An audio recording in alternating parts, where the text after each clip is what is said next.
ગુજરાતભરના તાજા અને સચોટ સમાચાર મેળવવા માટે અમારી રાષ્ટ્રીય સમાચાર ચેનલને સબસ્ક્રાઇબ કરો અને બેલ આઇકન પર ક્લિક કરો।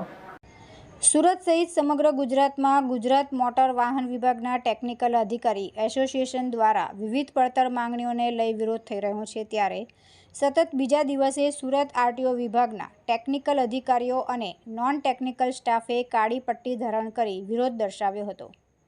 આરટીઓ સ્ટાફ દ્વારા માંગણી ન સંતોષાય તો માસ સીએલ સહિતના ઉગ્ર વિરોધને ચીમકી પણ ઉચ્ચારવામાં આવી છે।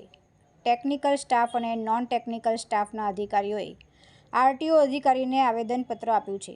અલગ અલગ 19 જેટલી માંગણીઓને લઈને વિરોધ પ્રદર્શન કરાયું છે।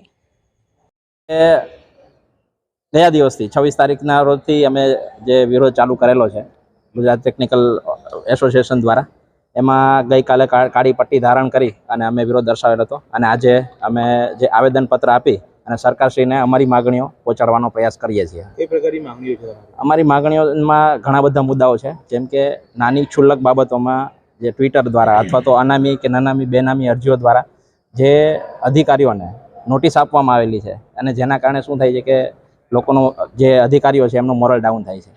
બીજું, એમના જે નોકરી વિષયક બાબતો છે, જેમ કે પ્રોબેશન અને પ્રમોશન જેવી બાબતો એ અટકી પડી છે। ઘણા સમયથી એ ક્લિયર કરવાની માંગ થાય છે, પણ એ બાબતે કોઈ નિરાકરણ આવેલું નથી, એટલે આજે અમે વિરોધ ઉપર ઉતર્યા છીએ। અને આ બાબતમાં અધિકારીઓને જે નાની ક્ષુલ્લક બાબતો હોય, જે ખરેખર હકીકત હોતી નથી, છતાં પણ એમાં એ બાબતે એને નોટિસો આપવામાં આવે છે, 4 સીટો સુધી આપવામાં આવે છે।